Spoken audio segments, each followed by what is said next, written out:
Welcome to APG classes. आप सभी साथियों का एपीजी क्लासेस में स्वागत है। साथियों, हम सब परसेंटेज से संबंधित जो टॉपिक था उस पर हम पिछले वीडियो में डिस्कशन कर चुके हैं। उसी से संबंधित ये टॉपिक होगा जिसे हम प्रतिशत या परसेंटेज के नाम से जानते हैं। यकीन मानिए कि जो भी कॉम्पिटिटिव एग्जाम होते हैं उन सभी में प्रतिशत अर्थात परसेंटेज जो चैप्टर है वो बहुत बड़ा रोल अदा करता है। कोई भी टॉपिक उठा लीजिए, कोई ऐसा टॉपिक नहीं है अर्थमेटिक में जिसमें परसेंटेज से क्वेश्चन नहीं पूछे जाते हैं। तो उसी सेक्शन को हम आगे बढ़ाते हुए अपने क्लास की शुरुआत करेंगे और देखेंगे कि जो भी कॉम्पिटिटिव एग्जाम है जैसे NTPC, CBT 2, railway group D, UP लेखपाल, यूपीपी या जो भी वनडे एग्जाम होते हैं उन सभी में परसेंटेज से क्वेश्चन पूछे ही जाते हैं। तो उसी को हम आगे बढ़ाएंगे और देखेंगे कि और किस तरह के क्वेश्चन पूछे जाते हैं। जो लोग पिछले वीडियो को नहीं देखे हैं वो पिछले वीडियो को एक बार ज़रूर देखें, ताकि जो भी कंसेप्ट हैं उसमें बताए गए हैं और जहां भी कंसेप्ट आएंगे हम उसे आपको बताते रहेंगे। तो पिछले वीडियो को आप ज़रूर देखें ताकि आपका बेसिक कंसेप्ट जो हो क्लियर हो सके। तो चलते हैं वीडियो को की शुरुआत करते हैं और देखते हैं कि क्वेश्चन क्या है।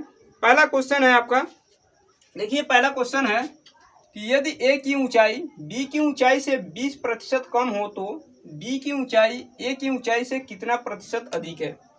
ऑप्शन ए है 25%, ऑप्शन बी है 20%, ऑप्शन सी है 10% और ऑप्शन डी है 21%। तो हमें बताना है कि इसका आंसर कौन सा होगा। तो देखिए इसको कैसे सॉल्व करेंगे। हम क्या करेंगे, यहाँ लिखेंगे ए और यहाँ लिखेंगे बी। कह रहा है कि ए की ऊंचाई बी की ऊंचाई से 20% कम है, यानी अगर बी की ऊंचाई 100% है तो ए की ऊंचाई क्या होगी, बी की ऊंचाई से 20% कम है तो कितनी होगी, 80%। ठीक है, अब इसको सॉल्व करेंगे तो 20 से इसको काटेंगे तो 20 से 80 और 20 से इसको काटेंगे तो 20 25 100, यानी ए अगर 4 है तो बी क्या है, 5 है। अब हमसे पूछा गया है कि बी की ऊंचाई ए की ऊंचाई से कितना प्रतिशत अधिक है। तो देख रहे हैं कि बी की ऊंचाई जो है ए की ऊंचाई से 1 अधिक है, तो 1 अधिक है तो हमसे पूछा गया कितना प्रतिशत अधिक है। तो यानी वृद्धि प्रतिशत बराबर आपका होता है वृद्धि गुणे 100। तो कितनी की वृद्धि हो गई है, 1 की गुणे 100। अब किससे कंपेयर किया जा रहा है, बी की ऊंचाई ए की ऊंचाई से कितनी है।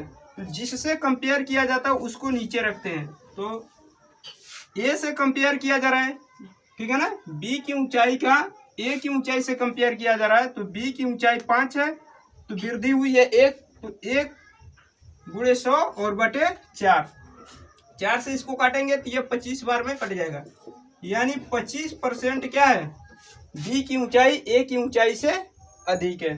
तो 25% ऑप्शन ए जो है वो सही आंसर हो जाएगा। एक बार फिर रिपीट कर दे रहे हैं कि क्वेश्चन कह रहा है कि ए की ऊंचाई बी की ऊंचाई से 20% कम है, तो हम मान लेंगे कि बी की ऊंचाई 100% है तो ए की ऊंचाई क्या होगी, 80%, क्योंकि 20% कम है। अब दोनों को 20 से काटेंगे तो ये ए का मान 4 आ रहा है, बी का मान 5। तो हम देख रहे हैं कि बी क्या है, 5 है और ए क्या है, 4 है, तो 1 अधिक हो जा रहा है बी।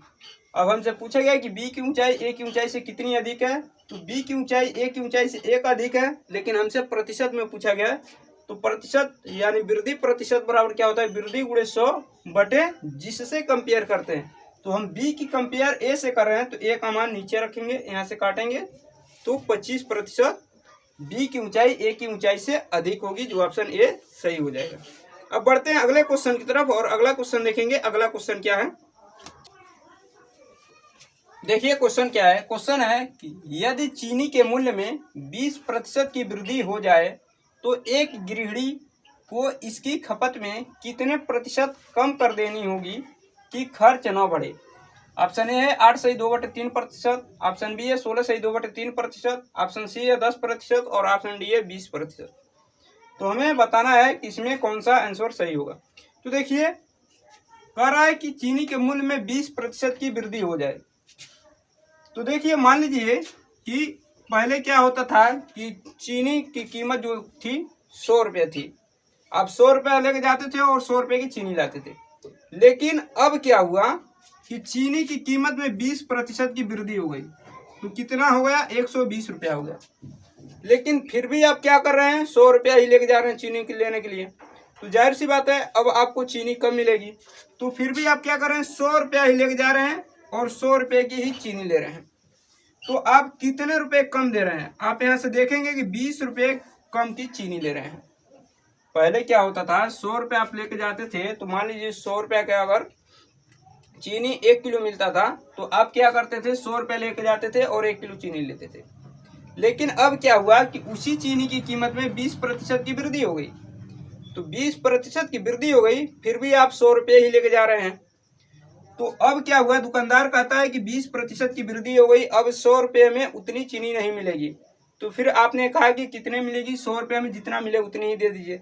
तो दुकानदार क्या करेगा कि 20 रुपये का कम चीनी देगा। तो 20 रुपये के कम चीनी देगा तो कितना कम देगा, तो देखिए कितना कम देगा। हमसे पूछा गया है कि प्रतिशत में, तो कितना कम देगा, 20 कम देगा। तो कमी प्रतिशत बराबर होता है कमी गुणे 100। अब किस पर 20 कम करेगा, इस पर 20 कम करेगा, क्योंकि अब रेट हो गया है 120। तो 120 पर कम करेगा, तो इसलिए 120 से क्या करेंगे, हम भाग करेंगे। अब देखिए 20 से ये 20 एक कम 20 और 20 छक 120, इसको काटिए, 2 3 6 और 2 से ये कटेगा 50 बार में। देखिए 3 से 50 में भाग देंगे तो 3 एक कम 3, 2 बचेगा 20 होगा, 3 छक 18, फिर 2 बचेगा, 2 अंश बना देंगे और 3 को हर, यानी 16 सही 2/3% क्या करना पड़ेगा, उस गृहिणी को अपने खर्च की कमी करनी पड़ेगी, जो ऑप्शन बी सही हो जाएगा। एक बार फिर रिपीट कर देना है। कह रहा है कि चीनी की कीमत में 20% की वृद्धि होने पर एक गृहिणी को अपने खर्च में कितनी प्रतिशत की कमी करनी पड़ेगी ताकि खर्च पर कोई खर्च न बढ़े। तो क्या करेंगे, पहले 100 रुपये में हम क्या करते थे, 1 किलो चीनी लाते थे, लेकिन अब क्या हुआ कि उसमें 20% की वृद्धि हो गई थी, 120 रुपये हो गया, ठीक है ना। फिर भी हम क्या कर रहे हैं, उसको 100 रुपये ही दे रहे हैं। तो कह रहा है कि अब क्या हुआ कि चीनी अब आपको 120 रुपये किलो मिल रहा है, इसलिए आप क्या कर रहे हैं, कह रहे हैं कि नहीं हमको 100 रुपये की ही चाहिए। तो वो क्या करेगा, 100 रुपये के आपको चीनी देगा, लेकिन कितना कम देगा, 20 रुपये के कम चीनी देगा। और 20 रुपये की जो कम चीनी देगा वो किस पर देगा, 120 रुपये पर। तो यहाँ से कमी प्रतिशत निकालेंगे तो क्या होगा, कम कर रहे हैं 20 रुपये, तो 20 गुणे 100 और कितने पर, 120 पर। तो 120 से भाग देंगे तो 16 से 2/3% खर्च में क्या होगी, कमी करनी पड़ेगी, जो ऑप्शन आपका बी सही हो जाएगा। बढ़ते हैं अगले क्वेश्चन की तरफ और अगला क्वेश्चन देखेंगे। अगला क्वेश्चन क्या है, देखिए क्वेश्चन क्या है। क्वेश्चन है कि चीनी की कीमत में 10% की कमी होने पर इसकी खपत में कितने प्रतिशत की वृद्धि करनी होगी कि खर्च में कोई परिवर्तन न हो। ऑप्शन ए है 11 से 1/9%, ऑप्शन बी है 10%, ऑप्शन सी है 20% और ऑप्शन डी है 9 से 1/11%। तो देखिए इसको कैसे सोल्व करेंगे। मान लीजिए कि क्या 100 रुपये में पहले आप 100 किलो चीनी लाते थे, लेकिन अब क्या हुआ है कि उसमें 10% की कमी आ गई। तो कमी आ गई तो अब क्या हुआ, 90 रुपये में बिक रहा है। पहले क्या करते थे, आप 100 रुपये में 100 किलोग्राम चीनी लाते थे, लेकिन अब उसकी कीमत में 10% की कमी आ गई तो अब 90 रुपया हो गया। फिर भी आप क्या कर रहे हैं, 100 रुपया ही लेकर जा रहे हैं और 100 रुपये की चीनी ले रहे हैं। तो दुकानदार क्या कहता है कि अब चीनी की कीमत 90 रुपया हो गया है। तो आप कहते हैं कि नहीं हमको फिर 100 रुपये की ही चीनी चाहिए। तो क्या करता है, आपको 10 रुपये का अधिक चीनी देता है। क्यों, क्योंकि पहले कीमत 100 रुपये थी तो आप 100 रुपये लेके जाते थे, 100 रुपये की चीनी लाते थे 100 kg। लेकिन अब क्या हुई कि कीमत में 10% की कमी आ गई, यानी 90% पे बिक रही है, यानी 90 रुपये में। फिर भी आप 100 रुपया ही लेके जा रहे हैं। तो दुकानदार क्या करेगा, आपको 10 रुपये का एक्स्ट्रा चीनी देगा। तो कितने प्रतिशत देगा, तो देखिए वृद्धि प्रतिशत बराबर क्या होगा, वृद्धि गुणे 100 बटे कितना 90। क्यों, क्योंकि पहले कीमत क्या थी, 100% थी, तो अब 10% की कमी हो गई, तो अब नई कीमत क्या है, 90 रुपये है, ठीक है ना। तो 90 रुपये की ही रेट से वो चीनी देगा। तो 90 से ही क्या करेंगे, भाग करेंगे। अब इसको काटिए, 0 से 0 कट जाएगा, ये बचा आपका 100/9 और 100 में जब आप 9 से भाग देंगे तो 11 सही 1/9% आपको आंसर मिलेगा। यानी 11 सही 1/9% खर्च में क्या करना पड़ेगा, हमें वृद्धि करनी पड़ेगी ताकि मद पर यानी अर्थात जो पहले खर्च कर रहे थे उस पर कोई परिवर्तन नहीं आएगा। तो 11 सही 1/9% आपका सही आंसर होगा, जो ऑप्शन ए सही हो जाएगा। ठीक है ना।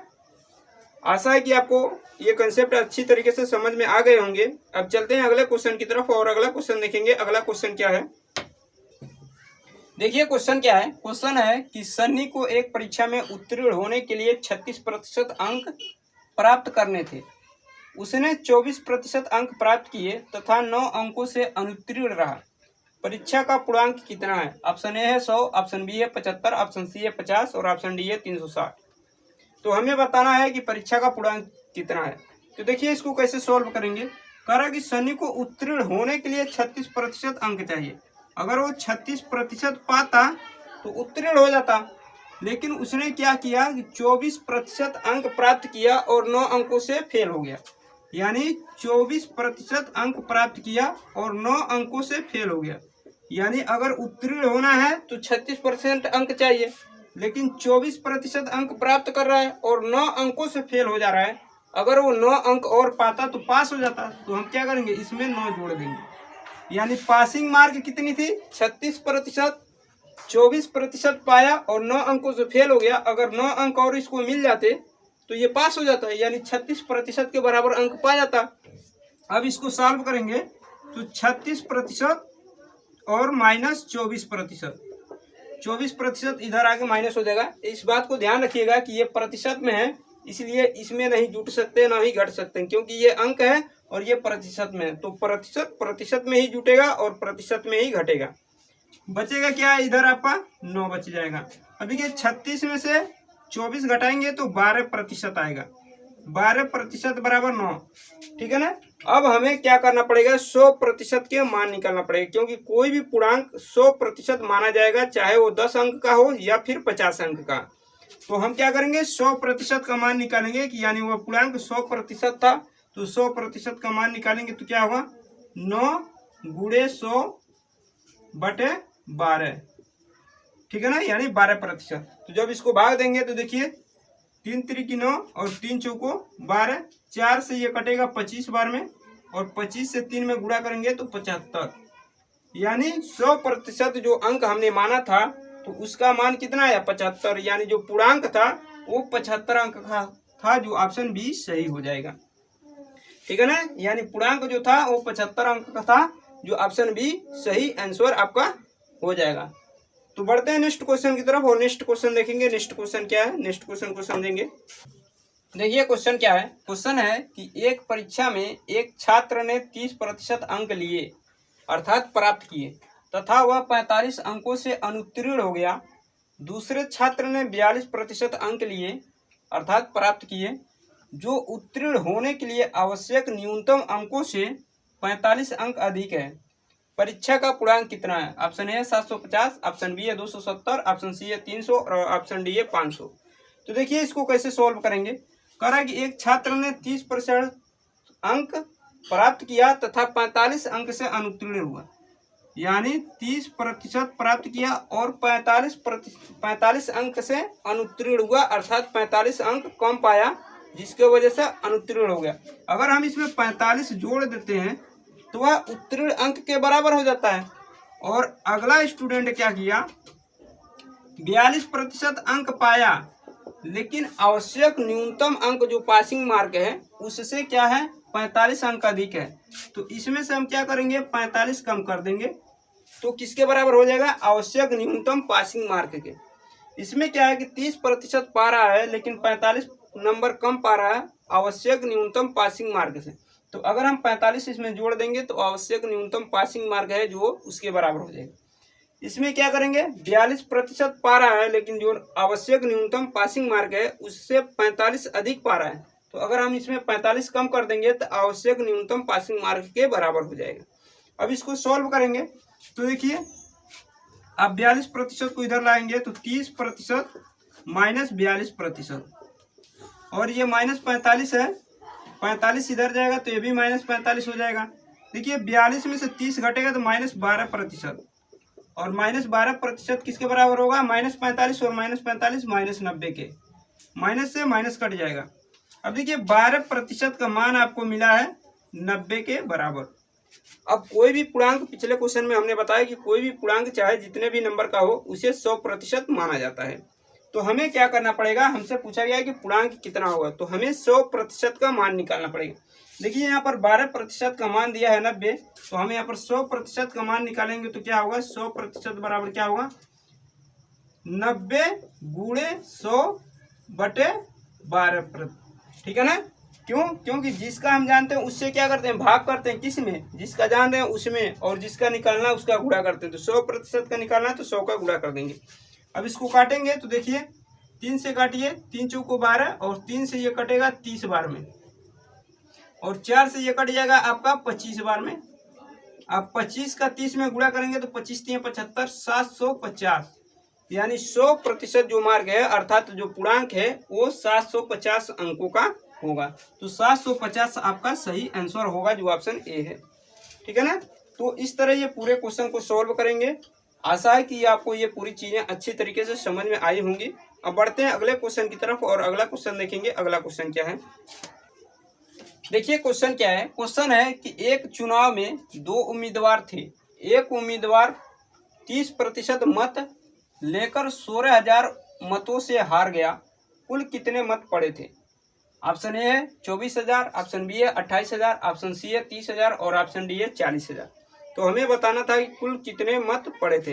तो देखिए मान लेते हैं कि 100% मत पड़े थे, 100% मत पड़े थे, और 2 उम्मीदवार खड़े थे। एक उम्मीदवार क्या करता है, 30% मत प्राप्त करता है, यानी पहला क्या करता है, 30% मत प्राप्त करता है। इसको हम फर्स्ट लिख दे रहे हैं।